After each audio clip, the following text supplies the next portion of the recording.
Mazmur pasal 85. Kitab Mazmur pasal 85.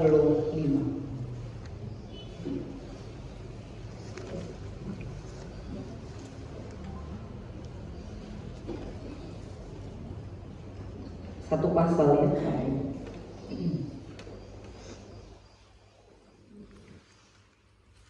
Kitab Mazmur pasal 85.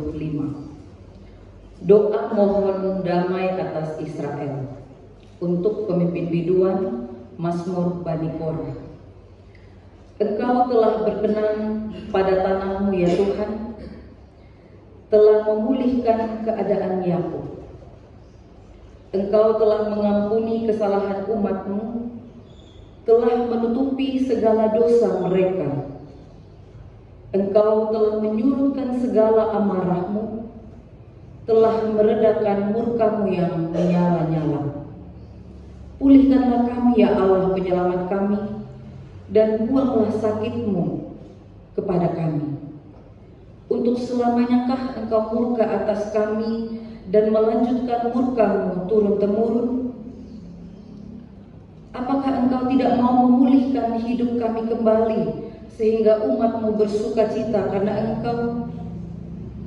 Perlihatkanlah kepada kami kasih setiamu ya Tuhan, dan berikanlah kepada kami pertolonganmu. Aku mau mendengar apa yang hendak difirmankan Allah. Sungguh, Tuhan tidak berbicara, Tuhan hendak berbicara tentang damai kepada umatnya dan kepada orang-orang yang dikasihinya, supaya jangan mereka kembali kepada kebodohan. Sungguh pertolongannya dekat pada orang-orang yang takut akan Dia, sehingga kemuliaannya tinggal di negeri kita. Kasih dan kesetiaan akan bertemu, keadilan dan damai sejahtera akan bercium-ciuman. Kesetiaan akan tumbuh dari bumi, dan keadilan akan menjenguk dari langit. Bahkan Tuhan akan memberikan kebaikan, dan tanah kita akan memberi hasilnya. Keadilan akan berjalan di hadapannya, dan Ia menjejakkan kakinya di jalan itu. Yang berbahagia adalah setiap kita yang membaca, merenungkan, dan melakukan firman dalam kehidupan. Haleluya. Haleluya. Haleluya. Haleluya.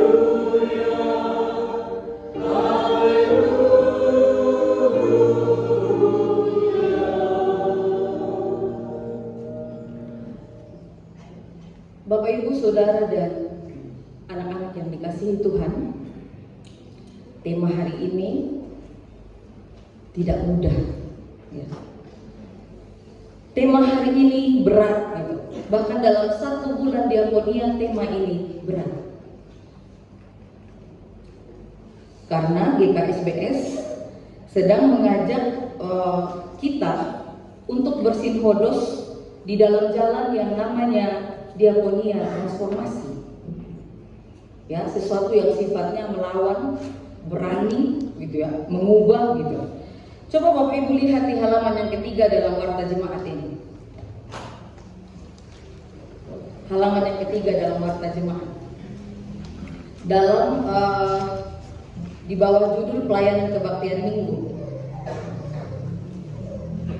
Yang di bawahnya itu dalam kolom-kolom itu ada wilayah 1, wilayah 2, wilayah 3. Ya. Bapak Ibu sering mendengar nama yang di kelompok sedang itu ada Diaken Paulus Sungkono. Sering baca dalam warta ini nama itu muncul? Tidak. Biasanya warta ini terisi, khususnya yang wilayah 1, 2, 3 terisi kalau kapan? Kalau Bapak Ibu mengamati warta ini. Kalau ada majelis dari Tanjung Karang yang di sana, tapi majelis yang dari sana nggak pernah ya Bu diisi di sini. Kalau Bapak Ibu baca warta ini sederhana di depannya Bapak Ibu. Tapi mungkin bagi teman-teman majelis ini menyakitkan. Karena sebelum ada pendeta lobby, ya ini dikosongin aja. Tapi begitu saya ada, saya bilang isi. Nah bagi orang yang hatinya besar, oh iya ya selama ini kita keliru. Bahwa GKSBS Tanjung Karang yang disebut GKSBS Tanjung Karang itu ada Hargomulyo, Talang Jawa, Bumidaya, Serdang, dan Keramat. Yang namanya Majelis Jemaat GKSBS Tanjung Karang ada Bambang Budi, ada Pak Okta Suhertian Lai, ada Bapak Paulus Sungkono, ada Bapak Eko Wardoyo. Oke lah ya udah isi aja. Tapi untuk yang tidak besar hatinya, ini orang datang-datang bawa perubahan. Kamu gak menghargai, gitu ya. Kamu pikir selama ini kami nggak memperhatikan pelayanan di sini? Nah ini hal sederhana Bapak Ibu tidak melihat dinamika kami dalam majelis ya. Jadi kalau mau tahu betapa sulitnya tema hari ini, itu karena berbicara tentang yang namanya diakonia transformatif. Kalau hanya berbicara di sini tidak merasakan gelombang-gelombang yang menyakitkan dari perubahan. Tapi kalau Bapak Ibu bertanya kepada majelis, mereka tahu betul selama 1 bulan terakhir dalam bulan diakonia ini, bagaimana gelombang-gelombang transformatif yang terjadi itu mungkin menyakiti hati 1-2 orang. Mulai sekarang perhatikan Bapak anggota majelis, yang mukanya mencucu itu pasti dia terluka akibat sesuatu yang diubah oleh saya. Sesuatu yang selama ini menjadi kebiasaan dan itu tidak benar. Atau bukan tidak benar, itu belum pas. Atau itu sudah pas waktu tahun 2010, tapi di tahun 2025 harus diubah. Kalau hati tidak luas untuk itu, mencuculah. Mencucu apa ya? Nah, gitu kan. Seperti itu. Manyun. Jadi nggak sederhana, Pak ya. Berbicara diakonia transformasi itu tidak sederhana. Diakonia transformasi itu berbicara tentang keberpihakan. Ya, jadi berbicara keadilan itu berbicara keberpihakan. Dan tidak akan pernah terjadi kedamaian kalau tidak ada keadilan. Dan kebaikan, kesalehan yang kita tampilkan tanpa keadilan itu sia-sia. Jadi sekarang GKSBS kita harus melangkah sampai di sana. Kita harus menjadi gereja yang bertumbuh walaupun kita sinode kecil.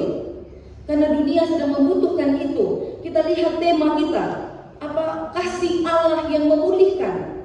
Itu menginformasikan kepada kita bahwa GKSBS sadar di gereja ini maupun di luar gereja ini ada banyak orang yang sakit.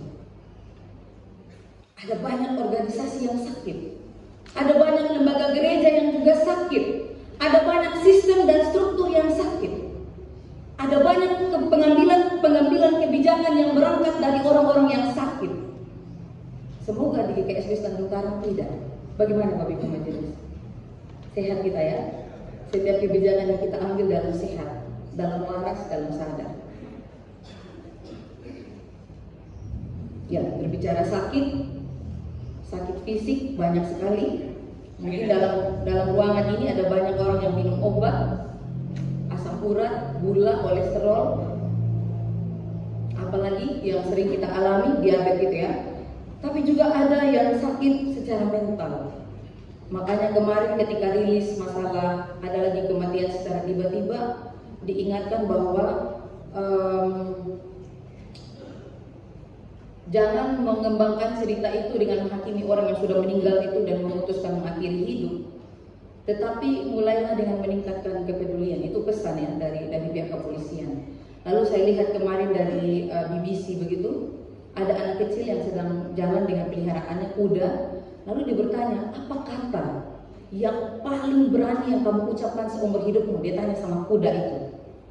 Terus kuda itu menjawab, help. Bapak Ibu bisa menangkap maksudnya? Gitu ya. Jadi pernah ada anak kecil ini berjalan dengan seekor kuda. Lalu dia bertanya sama kuda itu, apa hal yang paling berani yang pernah kamu ngomong di dunia ini? Kuda itu menjawab, help. Help itu apa Pak? Help. Neraka. Help. Nah hari-hari ini Bapak Ibu, tolong itu kata apa ya? Permintaan gitu ya. Tolong gitu. Itu adalah salah satu dari sekian kata yang paling sulit orang ucapkan. Mohon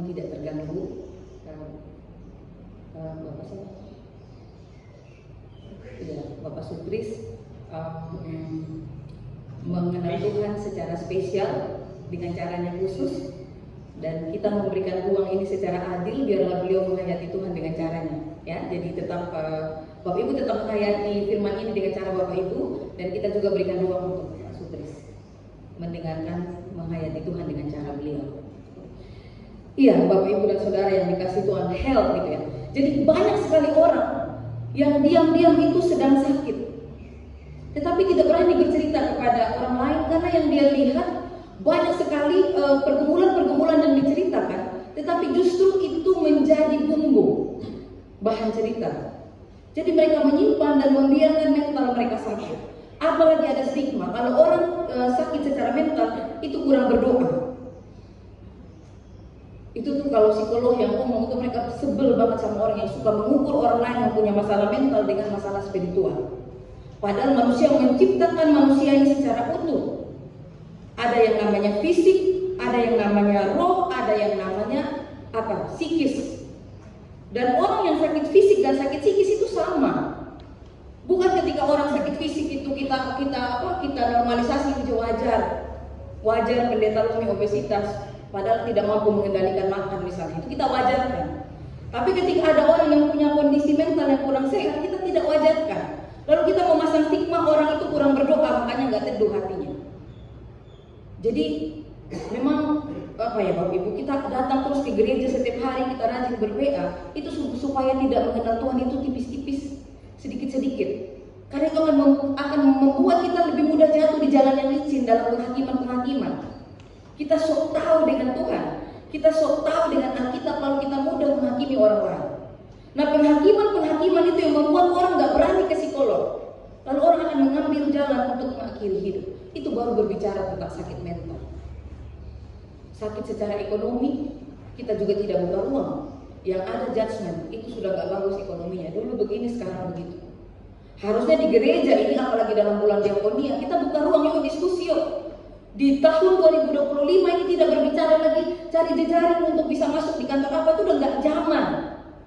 Mulai presiden yang sebelumnya itu sudah mengajak kita ke cara menari yang baru di dunia ini, di mana kita akan duduk bersama, kita ciptakan lapangan kerja yang seperti apa. Ayo kita kumpul kulit-kulit buah dari seluruh jemaat di 6 blok ini. Kita bikin di sini bank sampah kulit buah, lalu kita buat ekoenzim, lalu kita buat derivat-derivatnya, dan itu kita perjualbelikan. Dan orang-orang yang bekerja di situ adalah jemaat-jemaat yang saat ini sedang sakit, sedang tidak baik-baik saja secara ekonomi. Lalu itu juga bisa dibawa ke wilayah, lalu di wilayah kita dorong mereka membuat kebun timun, kebun sayur yang organik, lalu itu menjadi brand kita. Kita yang di sini menjadi distributor, kita bagikan ke kantor kemana-mana. Aku jual timun, tapi berbeda. Ini timun organik, kulit dan semuanya aman. Kami nggak pakai pupuk. Hari ini tuh sudah seperti itu cara berbicara diakonia. Enggak lagi hanya berbicara bridging atau linking. Ada orang dalam lalu kita ajak dia masuk, itu masih. Tetapi tidak seperti itu lagi. Kalau kita mau menolong orang lebih banyak, kita harus berusaha menciptakan lapangan kerja. Nah, ini berbicara keadilan, ini berbicara kejujuran. Kalau belum seperti itu, maka kasih tidak ada kasih. Maka kesalehan yang kita tampilkan itu menjadi sia-sia. Bapak Ibu dan Saudara yang dikasihi Tuhan, berbicara kasih itu dia punya hubungan yang sangat erat dengan keadilan. Sekali lagi, kasih tanpa keadilan itu sia-sia, bohong. Kalau kita bilang kita mengasihi, tapi kita tidak berlaku adil kepada saudara kita bohong. Kita bilang I love you, tapi kita masih cubit orang lain padahal kita nggak suka dicubit, itu bohong. Jadi antara kasih dan keadilan itu harus bercium-ciumannya. Tapi ada masalahnya Bapak Ibu, itu sudah saya hantarkan ke depan. Saya bilang sama Bapak Ibu, warta ini Bapak Ibu hanya melihat sepintas. Walaupun ini hari ini ada tambahan nama orang-orang di kelompok, ini sudah mendobrak sistemnya GKSP Tanjung Karang. Dan ini menyakitkan untuk 1-2 orang. Kalau menyakitkan, tapi ya puji syukur mungkin enggak gitu ya Bapak Ibu. Enggak nyaman berhadapan dengan diakonia transformatif. Karena akan ada orang yang merasa dirugikan, ada harga diri yang direndahkan, ada orang yang dipermalukan, ada sistem yang dipandang rendah, kenapa harus diubah? Memangnya selama ini sistem di Tanjung Karang salah membuat kosong partai ini? Gitu. Gak mengisi teman-teman majelis itu salah. Itu menjadi masalah. Kalau kita gali dalam sejarah gereja ini, misalnya Serdang, mereka itu orang-orang Kristen, saudara bersaudara, adik kakak kandung. Mereka jalan kaki menyeberangi rawa-rawa dan seterusnya sampai di Bumi Daya. Karena mereka dengar di Bumi Daya ada pendeta Tanjung Karang yang namanya pendeta Pujo Suwito. Lalu mereka bertemu di sana, lalu orang Bumi Daya bilang, kamu jalan saja ke Tanjung Karang. Mereka jalan sampai di Tanjung Karang ini. Lalu sampai di sini mereka berjumpa dengan majelis. Pak pendeta lagi nggak ada, lagi di Pringseo atau di mana? Karena beliau bukan pendeta jemaat, tapi pendeta yang harus keliling konsulen begitu. Lalu dengan hati yang luar biasa, majelis jemaat Tanjung Karang itu menerima. Siap, hari ini kami catat kamu menjadi anggota kelompok. Nah, seiring berjalannya waktu, saya nggak tahu. Bapak Ibu di sini tahu kita punya kelompok yang namanya Serdang? Tahu? Tahu. Bolehkah setelah habis khotbah ini dalam minggu-minggu selanjutnya saya minta tidak majelis yang mengantar saya saja, tapi Bapak Ibu yuk, ini ada mau perjamuan di Serdang. Blok 1 beberapa orang temani saya, mau nggak? Mau banget. Tapi pulangnya malam Pak, capek. Oh nggak apa-apa. Nggak apa-apa ya, setidaknya nggak nyebrang sungai gitu, angkat Alkitab gitu. Atau kayak Pak Pujo punya cerita di sama orang Serdang tuh, beliau dibonceng sepeda, jatuh tapi mohon maaf kepalanya duluan di lumpur. Jadi mau ketawa tapi takut ini pendeta, kan orang dulu merasa sakral sekali clerical collar ini. Jadi katanya Mbak, waduh kami takut terkutuk katanya. Itu ada cerita-cerita kayak gitu kan. Nah hari ini nggak seperti itu. Jadi tidak sederhana ketika kita meletakkan nama ini. Ada sejarah panjang luar biasa. Keramat juga begitu. Oleh salah satu gereja mereka sudah mulai dilayani, tetapi 1-2 minggu setelahnya mereka duduk menunggu, tapi orang-orang itu tidak datang. Wah, mereka sedih, marah, bercampur semuanya. Setiap hari Minggu mereka menunggu, mereka sudah berpakaian rapi, tidak ada pelayan yang datang dari gereja yang menerima mereka sebelumnya. Akhirnya mereka juga mendengar ada pendeta Pujo Suwito di Tanjung Karang, lalu mereka jalan kaki. Dan mereka sampai di sini. Sekarang ada gereja yang dekat sama mereka, namanya GKSB Swaimili. Sudah pelan-pelan kami dorong untuk pindah, tidak. Kenapa tidak mau Bapak Ibu? Mereka, orang-orang yang jalan kaki itu masih ada sampai sekarang. Mereka punya akar sejarah. Bagaimana Tuhan mencari dan menemukan mereka. Mereka itu adalah orang-orang yang digelari oleh Allah sendiri. Mereka yang dulu kurang dan lirang, sekarang kami godai mereka punya dana siluman, saking besar dan mereka punya uang gereja, keuangan gereja mereka. Itu yang dulu seperti itu. Jadi mengisi nama di sini enggak sembarangan.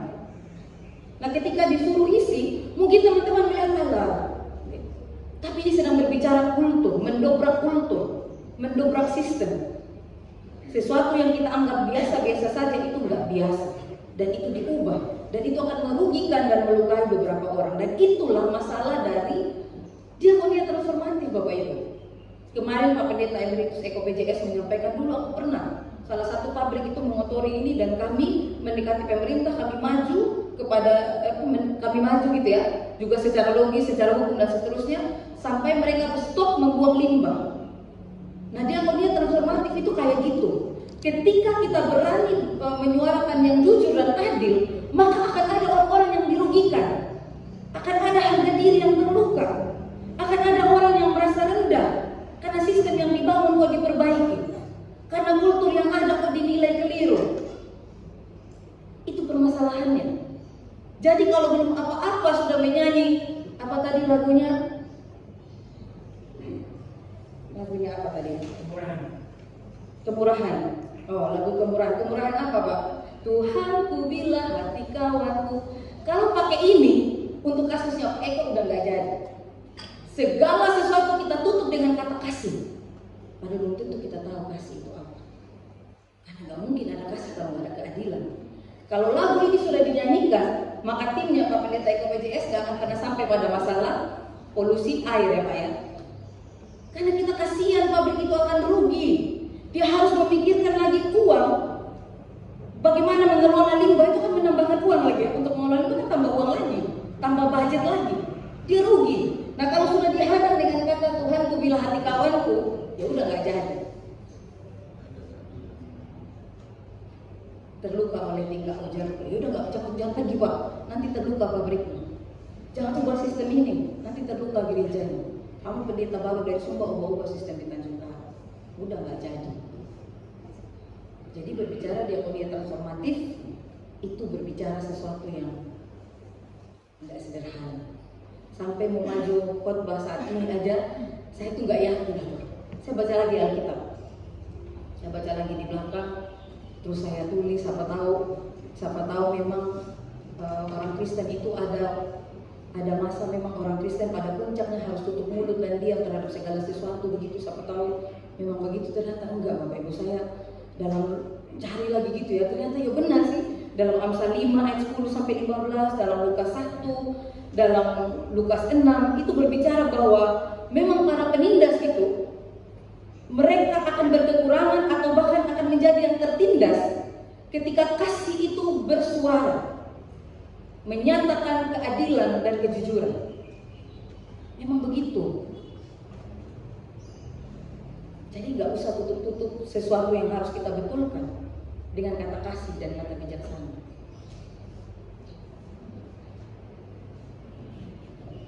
Nah, tapi masalahnya ini kultur ya. Si A mencuri, kemudian ditegur sama si B. Karena dia ingin menutupi kasus pencurian yang dia lakukan, dia gelut sama si B. Lalu si C datang lihat, oh kalian berkelahi ya. Padahal tadi A itu pencuri dan si B ini menegur. Tapi orang ketiga yang dengan mudah menghakimi itu datang membuat ini setara. Lalu menghakimi ada dua orang yang berkelahi. Maka pencurian itu akan ditutup dengan kata berkelahi, orang gelut. Padahal tadi dia posisinya di sini, dia mencuri, ini menegur. Karena dia ingin defense, dia malu, dia ditelanjangi dengan terangnya ini. Dia ajak gelut, sementara mereka gelut seperti ini, datang orang ketiga dan menilai ini perkelahian. Udah nggak jadi.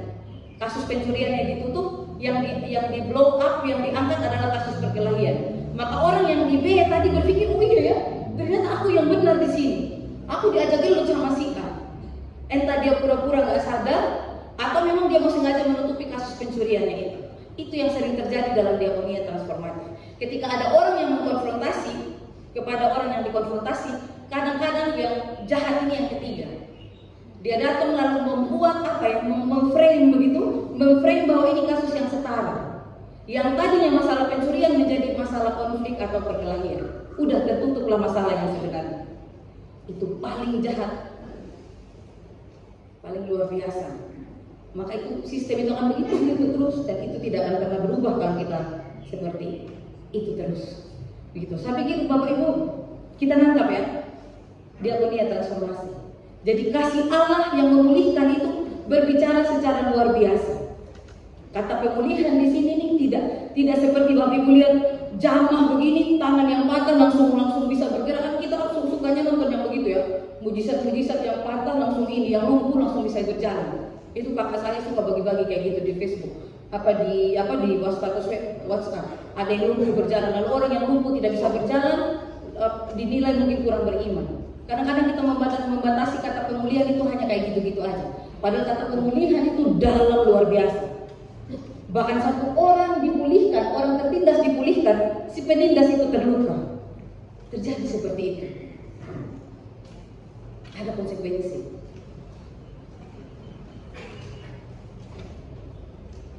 Jadi Bapak Ibu dan Saudara yang dikasihi Tuhan, kasih itu dia adalah jiwa dari diakonia transformatif. Tanpa kasih, diakonia itu hanya akan menjadi aktivis kosong. Itu yang saya berharap tidak terjadi di gereja ini. Tidak usah jadi aktivis, jadilah orang-orang yang melayani dan bertumbuh. Dan tanpa transformasi, kasih itu hanya menjadi belas kasihan yang sesaat. Kalau tidak ada transformasi, orang lapar kasih minum, orang lapar kasih makan, udah. Dia tidak memikirkan. Begitu dia membelakangi orang lapar itu dia nggak pikir lagi. Padahal orang lapar itu tidak pernah punya pekerjaan. Jadi ketika habis makan satu suap nasi yang dikasih, mungkin setelah itu mati. Jadi tanpa transformasi, belas kasih itu kita hanya lakukan sesaat. Maka kita gereja Bapak Ibu, GKSBS Tanjung Karang, bahkan gereja-gereja di dunia saat ini, kita dipanggil untuk mengasihi secara transformatif. Kita dipanggil untuk menghadirkan keadilan, dan mengubah dunia sesuai dengan kehendak Allah. Sebelum saya mengatakan amin dalam renungan ini, Bapak Ibu sudah aktif dalam PA ya, dalam 1 bulan ini ya, sehingga sudah tahu apa diakonia transformatif? Sudah ya? Sudah tahu apa itu diakonia transformatif? Jadi sedikit, diakonia transformatif itu adalah wujud kasih Allah yang tidak hanya menolong secara langsung. Biasanya karitatif yang kemarin ada bagi telur, ada bawa makanan buat orang yang kebanjiran. Dia tidak hanya seperti itu saja, tetapi juga dia berjuang untuk mengubah struktur sosial yang tidak adil. Makanya tadi saya bicara struktur kultur ya. Karena diakonia transformasi itu dia juga berbicara tentang mengubah struktur, mengubah kultur yang tidak adil. Jadi dia bukan sekedar simpati, tapi dia tindakan nyata untuk memperjuangkan keadilan, mengangkat martabat. Dia membangun sistem yang lebih manusiawi, dia membuat orang setara, dan dia akan menentang. Nah ini bahasanya transformatif. Dia akan menentang, dia akan mendobrak, dia akan melawan ketidakadilan sambil bercium-ciuman dengan kasih. Saya melakukan ini karena saya mengasihi Anda. Karena itu saya akan mendobrak sistem Anda. Saya akan mendobrak kultur Anda. Itu bahasa dari diakonia transformasi. Karena kultur dan sistem yang menindas itu, dia menekan, dia mengikat. Nah, diakonia transformasi itu dia bekerja seperti Allah bekerja. Itu adalah sifat Allah. Dia datang untuk membebaskan orang yang diikat dengan sistem dan kultur yang menindas. Ya kalau namanya lepas ikatan, pasti melawanlah sama yang mengikat. Nah kira-kira seperti itu diakonia transformatif. Dan dunia sedang dipanggil untuk mengasihi, untuk mewartakan kasih Allah yang memulihkan dari keadaan-keadaan luar biasa yang seperti itu. Tidak usah bahas hukum, tidak usah lagi bahas abolisi dan segala macam, tidak usah kita bahas. Bapak Ibu tahu semua. Pulang dan bahasakan ini, renungkan, punya firman ini, kawinkan dia dengan konteks aktual Indonesia saat ini, sosial, ekonomi, politik. Dengan konteks gereja yang Bapak Ibu tahu dinamika di GKSD Tanjung Karang, punya dialogkan. Insya Allah ya, itu akan menumbuh kembangkan iman kita dan akan membuat kita lebih berpartisipasi dalam membangun bangsa dan gereja. Amin buat firman Tuhan saat teduh untuk kita.